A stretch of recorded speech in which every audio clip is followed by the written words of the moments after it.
మిత్రులారా, మొట్టమొదటిసారి రాజకీయాలలో భాగంగా 2007లో ఈ ఖమ్మం జిల్లాకు రావడం జరిగింది. దాదాపుగా ఈ 18 సంవత్సరాలలో ఏ రోజు ఎప్పుడొచ్చినా ఎట్లొచ్చినా ఎంత కష్టాలలో వచ్చినా ఖమ్మం జిల్లా యువకులు మా మిత్రులు వేలాది మంది వచ్చి ఇక్కడికి అండగా నిలబడి మీ గుండెల్లో పెట్టి చూసుకుంటున్నందుకు మీకందరికీ మనస్ఫూర్తిగా ధన్యవాదాలు. మిత్రులారా,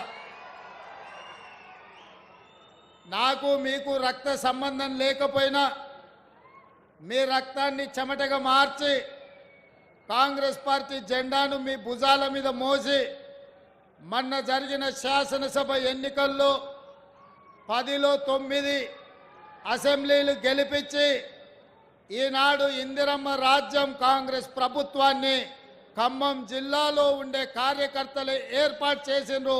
వారికి మనస్ఫూర్తిగా నేను ధన్యవాదాలు తెలియజేయదలుచుకున్న.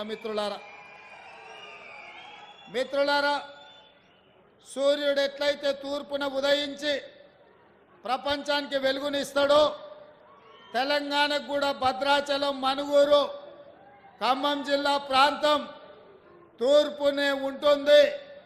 ఇవాళ ఇందిరమ్మ ఇండ్ల పథకాన్ని భద్రాచలంలో శ్రీరామచంద్రుడి ఆశీర్వాదం తీసుకొని ప్రారంభించి ఇవాళ ప్రజా దీవెన సభ మన మనుగూరులో పినపాక శాసనసభ నియోజకవర్గంలో పెట్టి వేలాది మంది ఇక్కడికి తరలి వచ్చి తెలంగాణ రాష్ట్రానికి అటువైపున బీఆర్ఎస్ బీజేపీ నాయకులను ఖబర్దార్ బిడ్డలారా, తెలంగాణ రాష్ట్రంలో కాంగ్రెస్ జెండా ఎగిరేస్తామని మీరందరు ఇక్కడికి వచ్చినందుకు మనస్ఫూర్తిగా అభినందిస్తున్నా. మిత్రులారా, మీరు ఆలోచన చేయండి.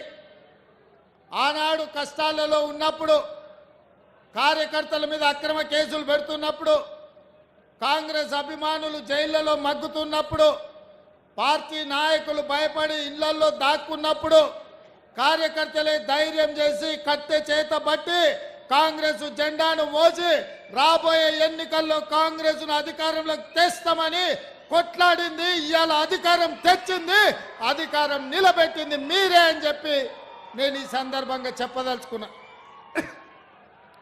మిత్రులారా, సెప్టెంబర్ 17, 2023 నాడు శ్రీమతి సోనియా గాంధీ గారు రంగారెడ్డి జిల్లా తుక్కుగూడలో రాజీవ్ గాంధీ ప్రాంగణంలో 6 గ్యారెంటీలను తెలంగాణ సమాజానికి అభయహస్త రూపంలో మాటిచ్చింది. సోనియా గాంధీ గారు, గాంధీ కుటుంబం అంటే మాట ఇస్తే మాట తప్పని మడమ తిప్పని నాయకురాలు ఎవరైనా ఈ దేశంలో ఉన్నారు అంటే అది శ్రీమతి సోనియా గాంధీ గారు అని చెప్పి నేను చెప్పదలుచుకున్నా. 2004లో ఆనాడు శ్రీమతి సోనియా గాంధీ గారు కరీంనగర్ జిల్లాలో తెలంగాణ ప్రజలకు మాట ఇచ్చింది.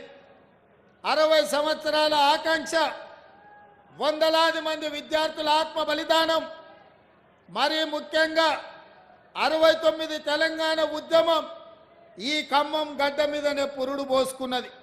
పాల్వంచలో ఒక ఉద్యోగం కోసం మొదలైన ఈ తెలంగాణ ఉద్యమం, ఖమ్మం నుంచే మొదలైన ఈ తెలంగాణ ఉద్యమం ఇవాళ తెలంగాణ రాష్ట్రాన్ని సాధించి సగర్వంగా ఇవాళ మనుగూరులో నిలబడి తెలంగాణ రాష్ట్ర ముఖ్యమంత్రిగా మాట్లాడుతుందంటే ఖమ్మం జిల్లా పోరాటం, ఖమ్మం గడ్డ మీద ఉన్న గాలి, ఈ నేల, ఈ నీరు ఆ ఉద్యమ స్ఫూర్తిని నింపి ఇవాళ తెలంగాణ రాష్ట్రాన్ని సాధించినాం. ఆ స్ఫూర్తితో మొదలైన తెలంగాణ ఉద్యమం ఇవాళ తెలంగాణ రాష్ట్రాన్ని సాధించినాం. సాధించిన తెలంగాణ రాష్ట్రంలో కల్వకుంట్ల చంద్రశేఖరరావు 2 సార్లు 10 సంవత్సరాలు ముఖ్యమంత్రి అయి దళితులకు 3 ఎకరాల భూమి ఇస్తాని, డబుల్ బెడ్రూమ్ ఇల్లు ఇస్తాని, గిరిజనులకు పోడు భూముల పట్టాలు ఇస్తాని, గిరిజనులకు 12% రిజర్వేషన్ ఇస్తాని, మైనారిటీలకు 12% రిజర్వేషన్ ఇస్తాని, ఇంటికో ఉద్యోగం ఇస్తాని ఇవాళ రకరకాల హామీలు ఇచ్చి తెలంగాణ సమాజాన్ని మోసం చేసిండు. కానీ ఖమ్మం జిల్లా ఒక గొప్ప చరిత్ర కలిగిన జిల్లా. 2014 కానీ 2018 కానీ 2023 కానీ ఏ ఎన్నికల్లో బీఆర్ఎస్ పార్టీని నమ్మలేదు, ఈ గడ్డ మీద గెలవనీయలేదు. బీఆర్ఎస్ను గడిచిన 3 ఎన్నికల్లో 100 మీటర్ల గోతి తీసి పాతి పెట్టిన జిల్లా ఏదైనా ఉందంటే ఉమ్మడి ఖమ్మం జిల్లా. ఈ జిల్లాలో ఉన్న చైతన్యం బీఆర్ఎస్ను బొంద పెట్టించింది. మిత్రులారా, ఇవాళ ఖమ్మం జిల్లా కాంగ్రెస్ పార్టీకి ఎంత ముఖ్యమో మీ జిల్లాకి ఇచ్చిన పదవులను లెక్క పెట్టండి. 9 మంది ఎమ్మెల్యేలు ఉంటే ఇవాళ బట్టి విక్రమార్క గారు ఉప ముఖ్యమంత్రి అయినరు, పొంగులేటి శ్రీనివాసరెడ్డి గారు రెవెన్యూ శాఖ, హౌసింగ్ శాఖ, ప్రచార శాఖ మంత్రి అయినరు, తుమ్మల నాగేశ్వరరావు గారు అత్యంత కీలకమైన వ్యవసాయ శాఖకు మంత్రి అయిన. అంతెందుకు, మొన్న 2 రాజ్యసభ సీట్లుంటే రెండిట్లో ఒకటి కేంద్ర మాజీ మంత్రివర్యులు శ్రీమతి రేణుకా చౌదరి గారికి కాంగ్రెస్ పార్టీ సోనియమ్మ టికెట్ ఇచ్చి మీ ఖమ్మం జిల్లాకు కాంగ్రెస్లో ప్రత్యేక ఉంది అని నిరూపించారు. అదే కాదు, మన్మోహన్ సింగ్ గారు ప్రధానమంత్రిగా ఉన్నప్పుడు, సోనియా గాంధీ గారు యూపీఏ చైర్పర్సన్ ఉన్నప్పుడు ఇటు పక్కన రేణుకా చౌదరి గారిని, ఈ పక్కన మహబూబాబాద్ పార్లమెంట్ సభ్యుడు బలరాం నాయకుడు ఒక లంబాడ బిడ్డను కేంద్ర మంత్రుల్ని ఈ జిల్లా నుంచే ఆనాడు 2 చేయడం జరిగింది. ఇవాళ ఇందిరమ్మ ఇండ్లు తెలంగాణ పేదలకు దేవాలయాలు. అట్లాంటి ఇందిరమ్మ ఇండ్ల పథకం 4.5 లక్షల కుటుంబాలకు 22,500 కోట్ల రూపాయలతోని అభయస్థంలో భాగంగా ఇందిరమ్మ ఇండ్ల సంక్షేమ పథకం ఇవాళ భద్రాచలంలో రాములవారి ఆశీర్వాదంతో ప్రారంభించుకున్నామంటే ఈ ఖమ్మం జిల్లాకు కాంగ్రెస్ పార్టీ ఇస్తున్న ప్రాధాన్యత, ఖమ్మం జిల్లాలో కాంగ్రెస్ పార్టీకి అండగా ఉన్న మీ ప్రాధాన్యత జాతీయ స్థాయిలో ప్రతి ఒక్కరికి తెలుసు. అందుకే మిత్రులారా, ఈ ప్రజా దీవెన సభ జరగబోయే పార్లమెంట్ ఎన్నికల్లో 4 టికెట్లు ప్రకటిస్తే అందులో బలరాం నాయక్ గారి టికెట్ను సోనియా గాంధీ గారు, మల్లికార్జున్ ఖర్గే గారు, రాహుల్ గాంధీ గారు, ప్రియాంక గాంధీ గారు ఆమోదించి మీ మహబూబాబాద్ పార్లమెంటు టికెట్ని దేశంలోనే 39 టికెట్లు ప్రకటిస్తే మహబూబాబాద్ పార్లమెంటు టికెట్ను కూడా ప్రకటించడం జరిగింది అనంటే ఈ ప్రాంతం పట్ల, ఈ కార్యకర్తల పట్ల బట్టి గారి పర్యవేక్షణలో మీ అభిమాన నాయకుడు పొంగులేటి శ్రీనివాసరెడ్డి గారి నేతృత్వంలో 1,50,000 మెజార్టీతోని మహబూబాబాద్ పార్లమెంటు సీటు గెలవబోతుంది. గెలిపించడానికి మీరందరూ కార్యకర్తలు సంసిద్ధులై మొన్న శాసనసభ ఎన్నికల్లో ఎట్లయితే కృషి చేసిండ్రో రేపు పార్లమెంట్ ఎన్నికల్లో కూడా అట్లనే ప్రతి ఇంటికి పోవాలి, ప్రతి తలుపు తట్టాలి, ప్రతి గుండెకు చేరాలి, సోనియమ్మ సందేశాన్ని చెప్పాలి. ఇందిరమ్మ రాజ్యంలో వచ్చిన 48 గంటల్లోనే ప్రారంభించిన బస్సు పొన్నం ప్రభాకర్ గారి నేతృత్వంలో ఆర్టీసీ బస్సుల్లో ఇప్పటికీ 90 రోజుల్లో 24 కోట్ల ఆడబిడ్డలు బస్సుల్లో ఉచితంగా ప్రయాణం చేసి ఇవాళ తెలంగాణ నలుమూలల ఎక్కడికి పోయినా, భద్రాద్రి రాములవారి దగ్గరికి పోయినా, యాదగిరిగుట్ట లక్ష్మీ నరసింహస్వామి దగ్గరికి పోయినా, సమ్మక్క సార్లమ్మ సీతక్క నియోజకవర్గం ములుగు పోయినా ఆడబిడ్డలు ఉచితంగా ప్రయాణం చేసింది. ఇదే కాదు, ఇవాళ పేదలు వైద్యము అందక దవాఖానలకు వెళ్తే ఆలి మీద ఉన్న తాళి అమ్ముకొని ఉన్న భూములను తాకట్టు పెట్టి వైద్య ఖర్చులు భరించాల్సిన పరిస్థితి ఉండే. అందుకే ఆనాడు డాక్టర్ వైఎస్ రాజశేఖర రెడ్డి గారు మొదలుపెట్టిన రాజీవ్ ఆరోగ్యశ్రీ పథకాన్ని పునరుద్ధరించి ప్రతి పేదవాడికి 10 లక్షల రూపాయలతోని వైద్యాన్ని అందించి పేదల ఆరోగ్యాన్ని ఆదుకోవాలని ఇవాళ మన ప్రభుత్వం ఒక మంచి నిర్ణయం తీసుకొని అమలు చేస్తుంది. ఇవేనా ఇంకా ఆడబిడ్డలకు ఆనాడు కట్టెల పొయ్యితో కన్నీళ్లతో ఆ పొగ ఊపిరితిత్తులకు పోయి క్యాన్సర్ వచ్చి ఆడబిడ్డలు చచ్చిపోతుంటే సోనియమ్మ ఆలోచన చేసి దీపం పథకం ద్వారా ఆడబిడ్డలకు గ్యాస్ పొయ్యి సిలిండర్ ఇచ్చింది. ఆ ఏళ్ళ పేదలకు అందుబాటులో ఉండడానికి 400 రూపాయలకే సోనియమ్మ సిలిండర్ ఇచ్చింది. కానీ రాష్ట్రంలో కేసీఆర్, కేంద్రంలో నరేంద్ర మోడీ వచ్చి 400 రూపాయలు ఉన్న సిలిండర్ని 1200 రూపాయలకు పెంచి ఆడబిడ్డల సొమ్ము దోచుకొని పాపానికి ఒడిగడుతుంటే ఈ పాపాల భైరవులను శిక్షించడానికి ఆడబిడ్డలను ఆదుకోవడానికి సోనియమ్మ 6 గ్యారెంటీలలో భాగంగా తెలంగాణ ఆడబిడ్డలకు మాట ఇచ్చింది.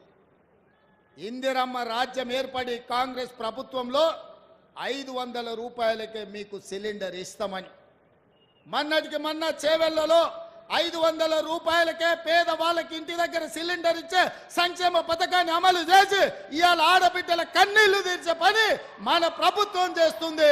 పెద్ద ఎత్తున ఈ పథకాన్ని అమలు చేస్తున్నందుకు కార్యకర్తలందరూ కూడా చప్పట్లతోని కేసీఆర్ గుండెలు బలగొట్టాలి. అదేవిధంగా వ్యవసాయం ఉన్న వాళ్ళకే ఉచిత కరెంటు, భూమి ఉంటేనే కరెంటు ఉచితంగా ఇస్తారా సార్? భూమి లేని పేద వాళ్లకు ఇంటి కరెంటు బిల్లులు ఉన్న ఆస్తి అమ్ముకునే పరిస్థితి ఉందని మా పాదయాత్రలో చెప్పింది.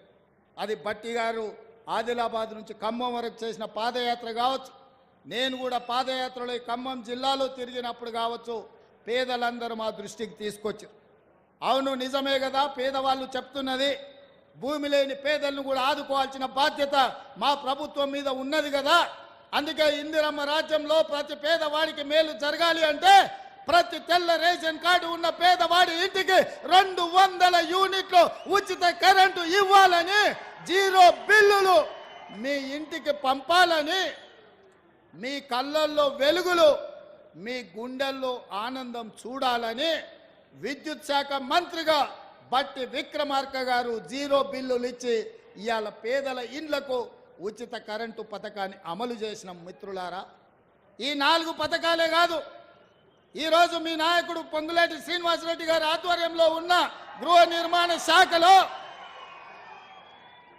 పేదవాళ్ళను ఆదుకోవడానికి ఆనాడు కేసీఆర్ అన్నాడు, ఇందిరమ్మ ఇండ్లు వద్దు, అవి డబ్బా ఇండ్లు, డబుల్ బెడ్రూమ్ ఇల్లే ముద్దు, ప్రతి పేదవాడికి డబుల్ బెడ్రూమ్ ఇల్లు ఇస్తాం, కొడుకు కోడలు ఉంటే ఆడ ఉంటారు, పండుగ పూట బిడ్డ అల్లుడు వస్తే యాడ ఉంటారు, గొర్రె పిల్లను మేక పిల్లను ఉంటే యాడ కట్టేస్తారని యాస భాషలతో ప్రజలకు మాట ఇచ్చిండు. మరి 10 ఏళ్ళల్లో ఈడున్న అందరినీ గ్రామాలలో ఆడుతున్నా, మీకు ఎవరికైనా డబుల్ బెడ్రూమ్ ఇల్లు ఇచ్చిండా? ఎవరికైనా డబుల్ బెడ్రూమ్ ఇల్లు ఇచ్చిండా? మరి ఎవరికి డబుల్ బెడ్రూమ్ ఇవ్వకపోతే 10 ఏళ్ళు ఈ ప్రజలు ఇల్లు లేకుండా ఉండాల్సిందేనా? కేసీఆర్ ముఖ్యమంత్రి అయినప్పుడు 10 ఏళ్ళ పిల్లగాడు లాగు తోడుకున్నాడు, ఇవాళ పాయింట్ వేసుకొని పంచ కట్టుకొని పెళ్లి చేసుకొని పిల్లల్ని కంటున్నాడు. మళ్ళీ వాళ్ళకి ఇల్లు అక్కర్లేదా?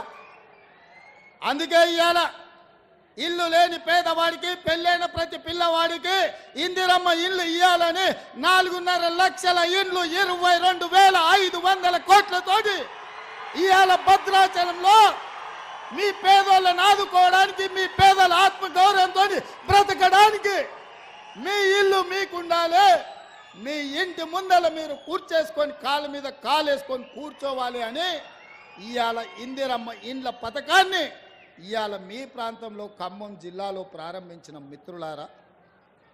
ఇవాళ మేం మంచి చేస్తుంటే చూడబుద్ధి కాక, చూసి ఓర్వలేక రోజు శాపనార్థాలు పెడుతున్నారు తండ్రి కొడుకులు, మామ అల్లుడు, అయ్యా బిడ్డ అందరూ. నేను అడగదలుచుకున్న మిత్రులారా, ఉట్టి మీద ఉన్న పాల కోసం కింద ఉన్న పిల్లి శాపనార్థాలు పెడితే ఉట్టి తెగుతుందా? ఉట్టి తెగుతుందా? ఇవాళ వాళ్ళు నీతులు చెప్తారు మీరు ఇచ్చిన హామీలు అమలు చేయండి అని. మరి మీరు ఇచ్చిన హామీలు 10 ఏళ్ళు అయింది, సిగ్గులేనోడా కేటీఆర్ ఏనాడన్నా ఆలోచన చేసినవా? నీ అయ్యాన్ని అడిగినవా ఎప్పుడన్నా ఇంటికి వెళ్ళి? ఇవాళ 90 రోజుల్లోనే ఇందిరమ్మ రాజ్యంలో 1,00,000 కోట్లాది ఆడబిడ్డలు బస్సుల్లో ఉచితంగా ప్రయాణం చేస్తున్నారు. పేదలకు రాజీవ్ ఆరోగ్యశ్రీ పథకం అమలు అవుతుంది. పేదలకు ఇవాళ 500 రూపాయలకే ఆడబిడ్డలకు సిలిండర్ అందిస్తున్నాం. పేదలకు ఇవాళ 200 యూనిట్లు ఉచితంగా ఇంటి విద్యుత్ ఇస్తున్నాం. ఇవాళ పేదలకు 5 లక్షల రూపాయలతోటి ఇందిరమ్మ ఇల్లు కట్టుకోనికే కాంగ్రెస్ పార్టీ పనిచేసింది. ఇదే కాదు, 90 రోజుల్లో 30,000 ఉద్యోగాలు నిరుద్యోగ యువకులకు అందించి ఉద్యోగాలు లేక ఉపాధి రాక దిల్సుఖ్ నగర్లను, అశోక్ నగర్లను, అమీర్పేట్లను, కుక్కట్పల్లిలను వివిధ చౌరస్తాల తల్లిదండ్రులకు ఊరుకొచ్చి ముఖం చూపించుకోలేక రూపాయి కూడబెట్టి ఉపాధి హామీ కూలీ పైసలు పెట్టి తల్లిదండ్రులు పిల్లల్ని పట్నం పంపి చదివిస్తే కొలువులు రాక పరీక్షలు పెట్టక పెట్టిన పరీక్షల ప్రశ్నాపత్రాలు జిరాక్స్ సెంటర్ల పల్లి బఠానీల అమ్ముతుంటే ఆ దుఃఖంతో పిల్లలు ఆత్మహత్యలు చేసుకుంటే ఈ గాడిద కొడుకులు ఒక్క రోజైనా చచ్చిపోయిన వాళ్ళని పలకరించిందా అని నేను అడుగుతున్నా. సిగ్గు కాకుండా హరీష్ రావు మాట్లాడుతుండు. నేను మొన్న కూడా ఇవాళ కూడా చెప్తున్నా, దూలం లెక్క పెరిగింది కానీ దూడకున్న బుద్ధి కూడా లేదయా. ఇవాళ బామాడుతున్నాడు, ఇక ఆయన చాలా మాట్లాడుతుడు. ఆ పేడమూతి బోడలింగానికి నేను చెప్పదలుచుకున్నా, అరే సన్నాసి, మీ ఇద్దరిని బిల్లారంగా అన్నాం. బీఆర్ఎస్ అంటేనే బిల్లారంగా సమితిరా, దొంగలరా, తోడు దొంగలరా మీరంతా. ఈ రాష్ట్రాన్ని దేశాన్ని కొల్లగొట్టిన దొంగలరా. మీ అయ్యొక్క చార్లెస్ శోభారాజురా ఈ రాష్ట్రాన్ని దేశాన్ని అంతర్జాతీయ స్థాయిలో పరువు తీసి కాళేశ్వరాన్ని కూలగొట్టి మేడిగడ్డ మేడిపండై అన్నారం ఇవాళ పగిలిపోయి సుందిళ్ళ సంకనాకడానికి పోయిందిరా మీ పాపాల పణ్యమే. ఇట్లాంటి పాపాలు చేసి ఇలా రాజీవ్ సాగర్, ఇందిరాసాగర్ ప్రాజెక్టులు మనం కడితే సీతారామ ప్రాజెక్టు, భక్తరామదాసు ప్రాజెక్టు అని పేర్లు మార్చి 1000 కోట్లు కొల్లగొట్టి ఖమ్మం జిల్లాకి ఇవాళ తాగడానికి నీళ్లు లేని పరిస్థితులు కల్పించిన దరిద్రులారా, మీరు వచ్చి మా గురించి మాట్లాడే. ఇక మీ జిల్లాల వాళ్ళకు చప్రాసి ఉన్నాడు, ఒంటికన్ను శివరాసన్. ఒంటికన్ను శివరాసన్ ఎవరో తెలుసు కదా మీ జిల్లాల. మరి ఇప్పుడు ఆయన ఏడున్నాడో, అంతకుముందు నీలిగిండు, మన వాళ్ళ మీద కేసులు పెట్టిండు ఇవాళ. అందుకే మిత్రులారా, మీరు ఆలోచన చేయండి. బీఆర్ఎస్ బీజేపీ కుమ్ముక్కైంది. ఇవాళ వాళ్ళిద్దరు ఒక్కటై కాంగ్రెస్ను ఓడించాలని కుట్రలు చేస్తారు. బీజేపీలు 9 సీట్లు ప్రకటించారు. బీఆర్ఎస్ వాళ్ళు ఆ సీట్లలో అభ్యర్థులను ఎవరిని ప్రకటిస్తలేరు, ఎందుకంటే వాళ్ళు పోయి ప్రచారం చేసుకోవాలి. బీఆర్ఎస్ వాడు కూడా 4 సీట్లు ప్రకటించాడు. ఆడ కూడా బీజేపీ వాడు టికెట్లు ప్రకటిస్తలేడు. వీళ్ళ అవగాహన ఎట్లుందో చూడండి. ఎందుకే నామనాగేశ్వరరావుకి టికెట్ ఇవ్వవా? ఖమ్మం జిల్లాలో ఎందుకో ప్రకటించలేదు? ఎందుకు ప్రకటించలే? నీ పార్టీ దిక్కు లేదా? ఈ పక్కలే మహబూబాబాదుల మాలోతు కవిత గారు మీ సిట్టింగ్ ఎంపీ కదా, ఆమె టికెట్ ఇవ్వవా? ఆమెనెందుకు ప్రకటించలే? హరీష్ రావు అదే విధంగా కేసీఆర్ ఉన్న మెదక్ జిల్లాలో మీకు అభ్యర్థి దొరకలేదా? సంకనాక్తుండ్రా మెదక్ జిల్లా పార్లమెంట్ అభ్యర్థిని ఎందుకు మీరు ప్రకటించలే?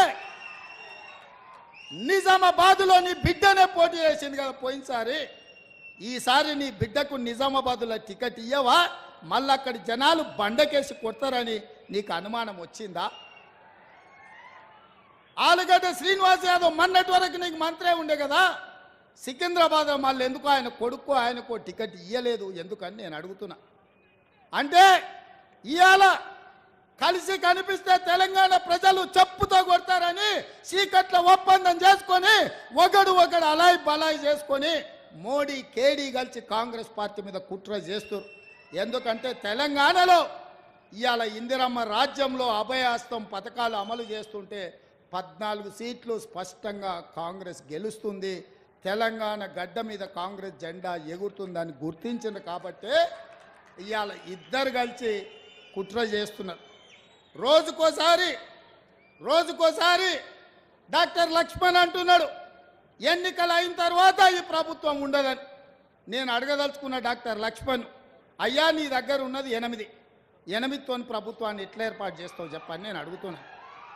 అంటే బీఆర్ఎస్ బీజేపీ ఒక్కటై కుమ్ముకై కుట్ర చేసి ఈ ప్రభుత్వాన్ని పడగొట్టాలన్న ఆలోచన చేస్తున్నారు. అందుకే బీఆర్ఎస్ ఎమ్మెల్యేలు చాలా మంది అన్న ఇందిరమ్మ రాజ్యం ఉండాలి, ఇన్నేళ్ళు మేము ఆ పార్టీలు ఉన్నా ఒక్కరోజు కూడా ముఖ్యమంత్రి మా గల్వలే, మా మాట వినలే. ఆయన ఎట్లుంటాడో మేము చూడలేదు. కానీ మీ ప్రభుత్వం వచ్చిన తర్వాత మీ మంత్రులు సచివాలయంలో ఉండరు, మీరు ఇంటికి వచ్చినా కలుస్తుండ్రు, సచివాలయంలో కలుస్తున్నారు, పేదల్ని కలుస్తున్నారు, కార్యకర్తల్ని కలుస్తున్నారు, ఆడబిడ్డల్ని కలుస్తున్నారు, అధికారులను కలుస్తున్నారు, సమీక్షలు చేస్తుండ్రు, అభివృద్ధి చేస్తుండ్రు. 5 ఏళ్ళు మీ ప్రభుత్వాన్ని కాపాడే బాధ్యత మాది అని బీఆర్ఎస్ ఎమ్మెల్యేలు వచ్చి అందరు నాకు కలిసి చెప్పిపోతున్నారు. ఒకవేళ నేను అనుకుంటే గేట్లు తెరిస్తే కేసీఆర్ నువ్వు, నీ అల్లుడు, నీ ఇంటోళ్ళు తప్ప మొత్తం కాంగ్రెస్ పార్టీ కండువ కప్పుకొని ఇందిరమ్మ రాజ్యాన్ని, కాంగ్రెస్ ప్రభుత్వానికి అండగా నిలబడతారు. ఇవాళ మన మిత్రుడు వెంకట్రావు గారు కూడా ఇక్కడికి వచ్చి మనకు మద్దతుగా నిలబడ్డాడు. అంటే మేము మర్యాదపూర్వకంగా రాజకీయ నీతిజ్ఞతో ఇవాళ రాజకీయాలు చేయాలనుకుంటున్నాం. మీరు మా ప్రభుత్వాన్ని పడగొట్టాలనే కుట్ర మోడీ కేడీ కలిసి చేస్తే చూస్తూ ఊరుకుంటామని అనుకోకండి. మాకు తెలుసు, లోతు తెలుసు, ఎత్తు తెలుసు, పెడితే ఎక్కడికి వెళ్ళుతో కూడా తెలుసు బిడ్డ. మాకు అనుకుంటురేమో మీరు అల్లా తప్పకు వచ్చిండు అయ్య పేరు చెప్పుకుండాని.